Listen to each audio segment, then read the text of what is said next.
Sekarang menjadi calon wali kota, calon gubernur, calon presiden itu verifikasinya KPU. TPU apa itu? Tim pembela apa itu? Itu apa? Institusi apa? Kenapa justru kalian yang begitu terasa seperti hakim di atas segala hakim di Republik ini untuk menentukan sah tidaknya satu? Itu bagaimana itu, Zam? Please, tolong. Bagaimana bisa? Apa itu? Tim apa itu? Kenapa begitu? Gini. Jadi coba lihat dulu, Zam. Dengar dulu. Tadi waktu antum ngomong, anak dengar. Sekarang anak ngomong. Maksud saya begini, bos. Sekarang ini pemerintahan baru. Saya itu dengar langsung dari Presiden Joko Widodo pada waktu itu bahwa ya wes, sabar ngabalin karena kan ini sebentar lagi saya selesai. Mungkin saya selesai, sudah selesai. Terus kalau Presiden Jokowinya sudah selesai, masih terus dituntut soal ijazah. Apa-apa ujung-ujungnya khilafah gitu. Ya karena memang tidak bisa kita menyelesaikan persoalan ini tanpa menegakkan syariat Islam. Dan syariat Islam tidak bisa tegak kalau kita tidak punya institusi yang menegakkan syariat secara khilafah, ya ini institusi khilafah. Makanya khilafah ini harus terus kita perjuangkan. Tidak peduli ada ormas Islam yang sudah cabut HTI, ya, udah dicabut BAP, ya nggak ada urusan. Karena khilafah itu ajaran Islam sudah ada sejak dulu sebelum HTI dibentuk. Bahkan mau dicabut, mau diapain, nggak ada urusannya dengan ajaran Islam. Indonesia itu sudah tidak cocok, banyak korupsi, harus diganti khilafah. Memangnya di khilafah ada korupsi? Nah, banyak korupsinya. Mau pakai Saudi Arabia tuh, waduh, tuh pangeran-pangeran di Timur Tengah itu, kalau musim panas itu di Maroko di tepi pantai punya rumah-rumah dan landasan pesawat gitu, korupsi uang negara. Orang-orang ini kan cuma dihitung dengan jari saja, siapa-siapa gini, hampir every day, setiap menit. Proyek ijazah palsu itu adalah proyek uang besar, bertahun-tahun. Itu the point aja nih bang, siapa sih bang gitu loh. Kalau saya nggak tahu. Siapa itu yang sudah dilaporin, ya, sudah mulai diperiksa kan? Kita tunggu aja nanti bagaimana. Saya juga berharap ini menjadi satu pelajaran penting. Oi, gimana? Rifa, Fadilah, gimana? Udah siap-siap belum kalian? Udah beres-beres belum buat pindah kamar?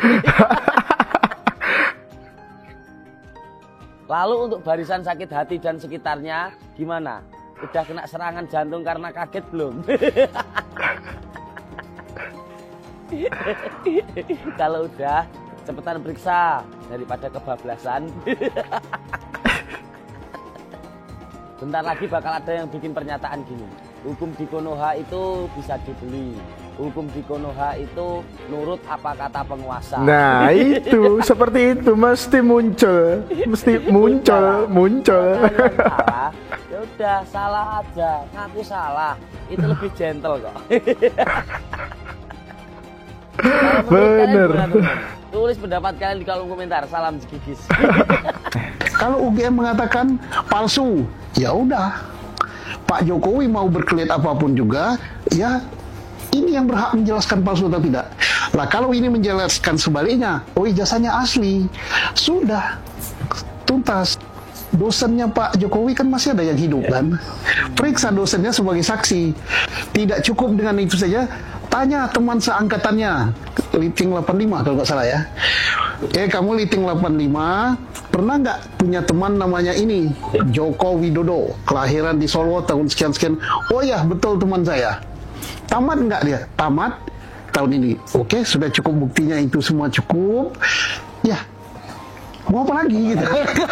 Apa lagi?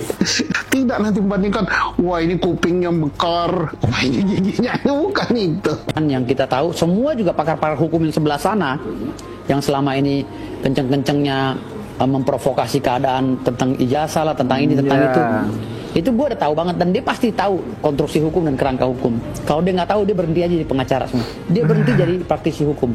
Dia berhenti jadi kaum akademisi. Kenapa? Karena akan menonjolkan kebodohan-kebodohan yang nyata gitu. Kenapa? Karena kan gue udah bilang berkali-kali, sampai lu mati, hidup lagi, mati lagi, hidup lagi, mati lagi, hidup lagi, nggak bakal bisa tuh diungkit ijazah palsunya Jokowi, karena dia asli ijazahnya. Pura-pura alim, padahal mungkin PKI. Dan pura-pura kuliah di universitas ternama, padahal ijazahnya beli. Maunya selalu menduduki posisi tertinggi. Sudah tidak menjabat tapi terus intervensi. Yang keluar dari mulutnya adalah kebohongan abadi. Satu-satunya yang tidak bohong adalah kebohongannya itu sendiri. Dan anehnya lagi, dia yang berbohong, dia juga yang lapor polisi. Inilah cerita tentang imigran bajingan. Bermodalkan nasab ilegal. Nasab ilegal. Hanya untuk mencari cuan. Karomah, syafaat, dalil-dalil palsu, bahkan kapling surga jadi barang dagangan. Nasab bisa dapat potongan, harga tergantung orderan, status keturunan tergantung pesanan. Pokoknya semua tergantung kepentingan. Tergantung kepentingan. Jangan tanya kebenaran. Karena imigran punya sejuta mimpi. Mimpi yang bisa dijadikan alibi sekaligus dijadikan bukti. Begitulah imigran bajingan. Saya ingin mengatakan satu hal dengan jernih. Kebenaran tidak bisa dikriminalisasi.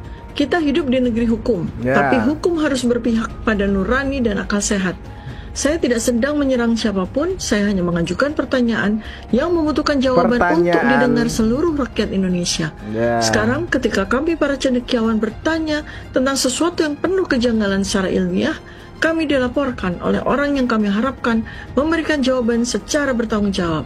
Ternyata kami dipolisikan.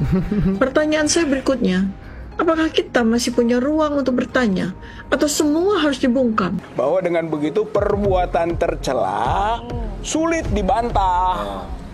Tarik ke dalam lagi persyaratan untuk menjadi wapres tidak dipenuhi. Manusia yang namanya Gibran ini yang sekarang menduduk sebagai wakil presiden. Lihat dia mulai dari dia kampanye sampai 6 bulan dia menjabat. Apa ada yang kita bisa lihat dia itu bisa jadi pemimpin terhadap negara kesatuan Republik Indonesia yang hampir 300 juta orang isinya. Presiden yang saat ini kelihatannya masih ragu untuk menegakkan hukum. Masih ada di bawah bayang-bayang Joko Widodo. Orang sabar itu ada batasnya. Ya, benar, itu Bu. kata Bapak Jokowi. Keren, Pak. Bravo, Pak. Bravo, Pak. Saya sependapat dengan Bapak. Jadi buat mereka kemarin yang selalu berulah bertingkah bikin gaduh, Pak, ya kan? Kemarin kan didiamkan itu sama Bapak Jokowi. Didiamkannya itu bukan berarti Bapak Jokowi itu kalah, ya sebetulnya. Didiamkannya itu bukan berarti Bapak Jokowi itu lemah. Didiamkan itu bukan berarti Bapak Jokowi itu takut, ya. Didiamkan bukan berarti Bapak Jokowi mengiyakan semua tuduhan yang kamu arahkan kepada Bapak Jokowi. Bukan, ya. Kalian didiamkan itu sebetulnya adalah suatu tindakan Bapak Jokowi ini menghormati dan menghargai kalian. Menghormati. Meskipun sebaliknya kalian melakukan hal yang sangat merendahkan. Ya, benar juga. Didiamkannya itu sebetulnya Bapak Jokowi itu masih menyayangi kalian, ya. Tapi ternyata kalian memang nggak nyadar. Justru tindakan kalian itu semakin barbar, ya. Ya benar. Didiamkan malah semakin ngawur. Semakin ngawur. Dan kalau kemarin Bapak Jokowi mengambil langkah hukum, ya, saya sangat mendukung sekali. Dan terlebih kemarin saya lihat di berita bahwasannya Bapak Jokowi menolak adanya mediasi. Saya sangat setuju. Pak Tua, kemarin kenceng banget berapi-api. Penjarakan Jokowi, seret Jokowi, gantung Jokowi. Begitu dipolisikan, mencari perlindungan di mana-mana, pengecot. Sampai kapanpun kita kejar ijazah itu. Itu kan. Siapapun yang mengatakan ada ijazah, hayo bawa buktikan. Waduh. Siapapun yang mengatakan bahwa ijazahnya asli, hayo bawa ijazah itu, uji keasliannya. Rakyat Indonesia punya kewenangan. Oke, siap. Rakyat Indonesia punya kedaulatan. Siap. Rakyat Indonesia perlu transparansi. Siapapun pemimpinnya. Kelak Jokowi diteruskan Prabowo, Gibran juga sama saja. Itu penyakit bangsa, penyakit negara, penyakit demokrasi. Dan kita tahu bahwa keputusan MK, keputusan sampah. Ras in basket, sampah dalam keranjang. Ayo lawan terus. Ayo lawan terus. Allahu Akbar. Allahu Akbar. Merdeka. Belum. Kita merdekakan negara ini ya. Siap merdekakan negara ini. Gibran itu manusia cacat moral yang dipaksakan secara ugal-ugalan oleh bapaknya dengan harapan Gibran jadi Presiden Republik Indonesia periode 2029 sampai 2034. Lebih cepat Jokowi dibenamkan lebih bagus menurut saya. Indonesia lebih stabil dan aman. Jokowi bukan lagi aset bangsa. Salah seorang aktivis tim pembela ulama dan aktivis atau TPUA yang sangat militan, garang, dan sangat diplomatis dalam menebar narasi-narasi yang terus-menerus melakukan serangan politik ideologis terhadap Jokowi terkait dengan isu di seputar ijazah Jokowi yang dianggap palsu adalah Kurnia atau Ibu Kurnia. Tapi saya punya tesis pendek untuk Anda bahwa arogansi dalam membangun narasi yang sangat diplomatis Anda katakan di ruang-ruang virtual kita, itu juga bisa menjadi titik kelemahan Anda. Ijazah itu kan dinilai mengkriminalisasi pengamat. Menghina saya sehina-hinanya. Sudah menuduh ijazah itu ijazah palsu. Sudah merendahkan saya serendah-rendahnya. Ya nanti dibuktikan lewat proses hukum. Nanti akan kita lihat di proses di pengadilan seperti apa. Artinya kalau untuk pelaporan itu bisa untuk peringatan ke pihak lain gitu nggak Pak yang melakukannya semua? Nanti akan menjadi pembelajaran kita semuanya. Aduh Pak Anies, bingung saya sungguh lah. Pak Anies itu sebenarnya orang baik, iya.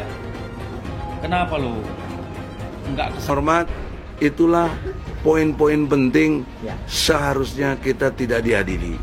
Karena saya punya imunitas hukum pasal 16 Undang-Undang nomor 18 tahun 2003. Tetapi faktanya tetap dilaporkan oleh Jokowi. Pertanyaan serius saya, Bapak Jokowi yang terhormat, Anda ngerti hukum apa enggak sih? Iya dong. Karena dia telah bersumpah loh waktu presiden 2 kali. Demi Allah, sebagai presiden dan wakil presiden akan menjalankan undang-undang sebaik-baiknya dan seluruh-seluruhnya demi nusa dan bangsa. Itu ada di pasal 9 UUD 45. Sudah diucap, di belakangnya pakai Al-Quran. Kok ini undang-undang sudah ada pasal 16 dari Undang-Undang nomor 18 tahun 2003, dia nggak taati. Kok tetap jadi laporin saya? Ya Allah. Tapi Jokowi, saya happy. Iya, harus happy dong Engkong Egy Sujana dan kawan-kawan. Kan jalan kalian semakin mulus untuk menuju penginapan gratis. Happy, alhamdulillah. Padahal hatinya lagi panik gitu ya. Pura-pura happy. Pura-pura happy. Untuk menutupi kepanikannya. Yang Kom, ya kan bener? Ya sudahlah ya. Berdoa saja ya, semoga jalan kalian semakin mulus untuk menuju penginapan gratis. Ketika saya calon DPR RI, nggak mungkin nggak diverifikasi oleh KPU, oleh PKS, diverifikasi. Clear. Makanya waktu di surat pemilih ada nama Profesor Doktor. Kalau ada palsunya, ya kagak bisa dong. Pakai profesor, mulu dipersoalin banget saya. Dia cari betul kelemahan saya. Nah, jadi bagi yang nanya-nanya dan sering fitnah saya, Itu faktanya.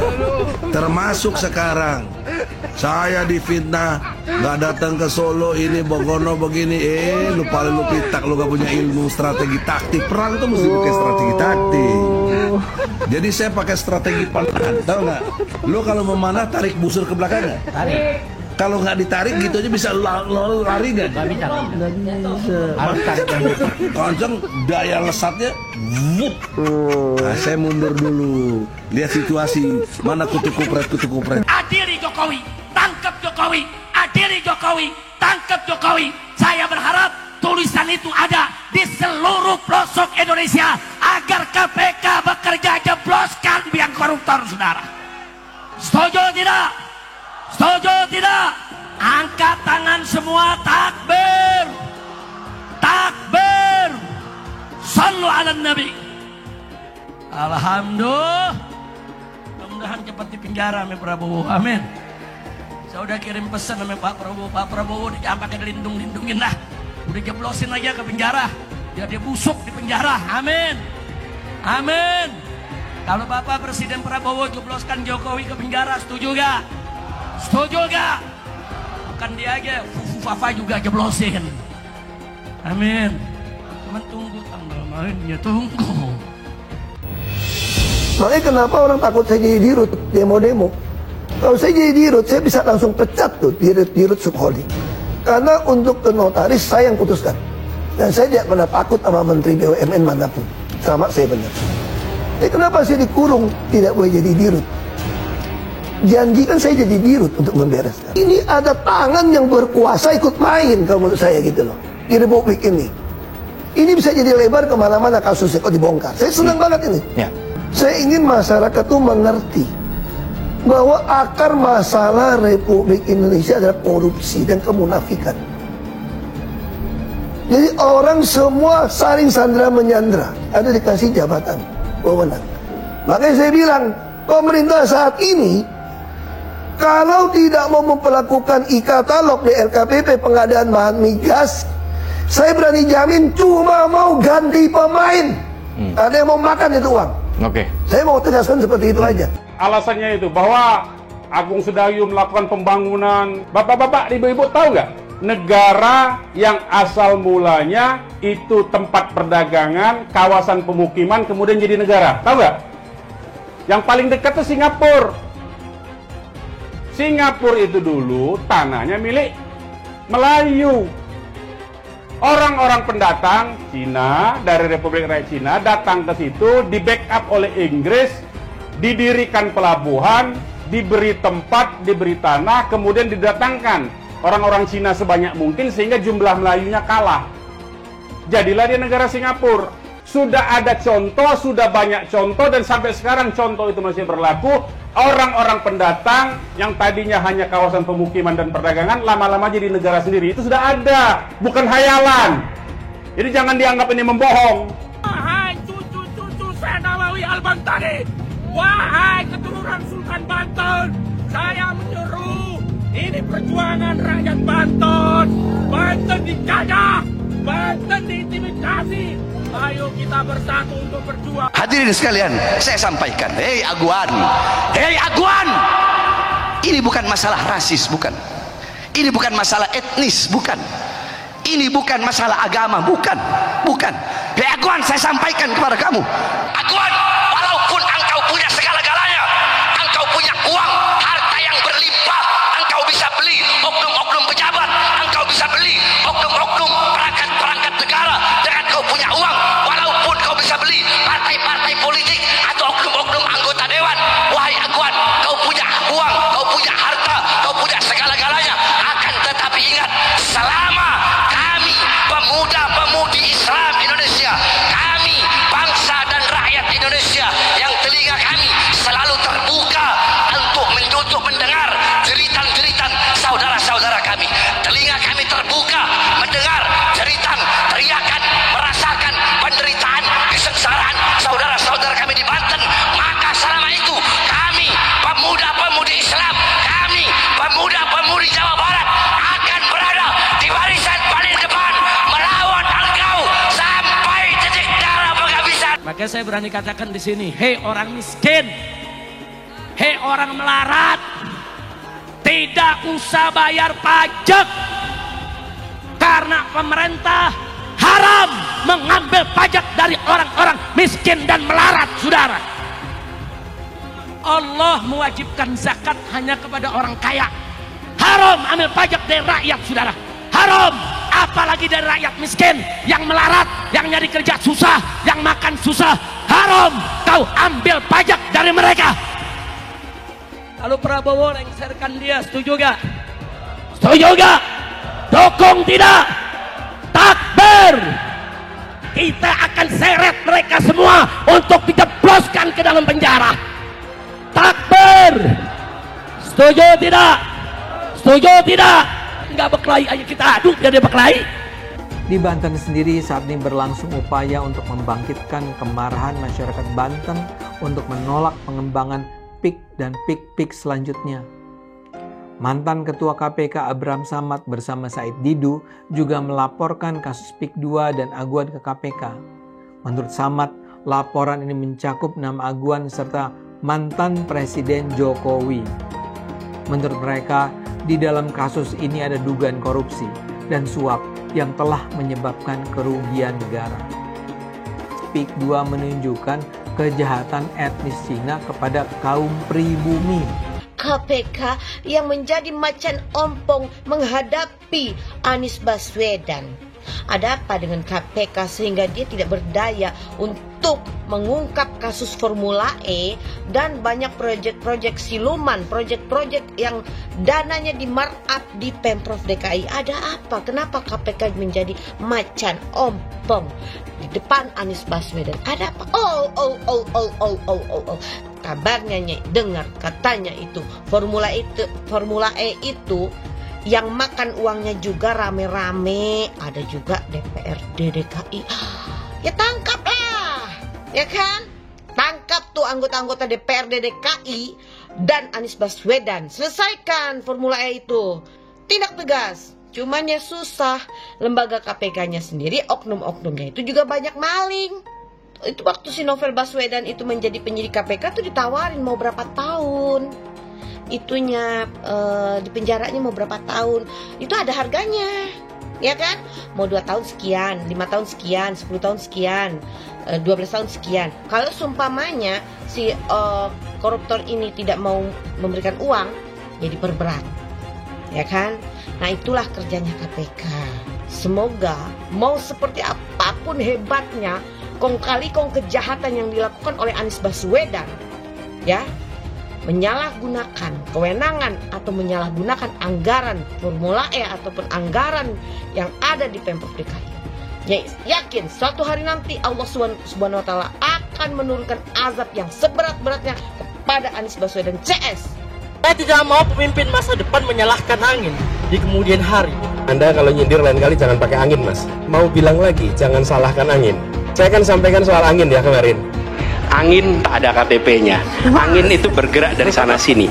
Ketika polutan yang muncul dari pembangkit listrik tenaga uap mengalir ke Jakarta, maka Jakarta punya indikator, karena itu Jakarta mengatakan ada polusi udara. Ketika anginnya bergerak ke arah Lampung, ke arah Sumatera, ke arah Laut Jawa, di sana tidak ada alat monitor. Ada orang yang bilang jangan cerita soal angin, maka dia tidak menghormati ilmu pengetahuan. Bapak Politik Identitas Indonesia Anies Baswedan, Bapak Intoleransi Indonesia Anies Baswedan, jangan lupakan, jangan terlena, jangan sampai dia pecahkan kita dengan dagangan ayat dan mayatnya. Air itu turun dari langit, turunnya ke atap rumah langsung sumber bor, bukan ke sungai dan ke laut. Syukuri kenapa kalah, kenapa ditahan.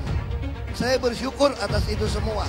Saya coba bayangkan ya, kalau seandainya waktu itu kita menang gitu ya, hari ini belum tentu kita bisa nikmati seperti ini. Kita bersyukur 5 tahun Tuhan izinkan kasih ke orang yang pintar ngomong untuk kerja. Coba kalau kita bayangkan gitu ya, kalau kemarin saya masih jadi gubernur, ini saya udah turun ini. Tapi yang pintar ngomong itu dikira orang hebat kan? Ini lebih berbahaya tahun 2024, langsung ketahuan karakternya. Langsung ketahuan itu. Saya juga ada kutipan Pak di kamar saya Pak. Tulisannya, Jakarta telah mengambil keputusan yang fatal. Dan ini aneh, betul-betul aneh. Ini bukan kampanye, tapi saya sampaikan di sini. Di satu sisi menyiapkan jalur-jalur air untuk dikirim ke laut, di sisi lain di lautnya dipasang dengan pulau reklamasi, tinggal tunggu waktu jadi rob, air balik. Dan ini melawan sunnatullah. Kenapa? Air itu turun dari langit ke bumi, bukan ke laut. Harusnya dimasukkan ke dalam bumi, masukkan tanah. Di seluruh dunia air jatuh itu dimasukkan ke tanah, bukan dialirkan pakai gorong-gorong raksasa ke laut. Jakarta telah mengambil keputusan yang fatal. Bukan banjir, itu memang parkir air. Bukan banjir, itu memang parkir air. Penjajahan di depan mata itu di Jakarta. Di tempat lain penjajahan mungkin terasa jauh, tapi di Jakarta, bagi orang Jakarta, yang namanya kolonialisme itu di depan mata, dirasakan sehari-hari. Dulu kita semua pribumi ditindas dan dikalahkan. Kini telah merdeka, kini saatnya kita menjadi tuan rumah di negeri sendiri. Hai semua, nama saya Johannes Leong. Saya adalah investor saham, forex, dan juga kripto.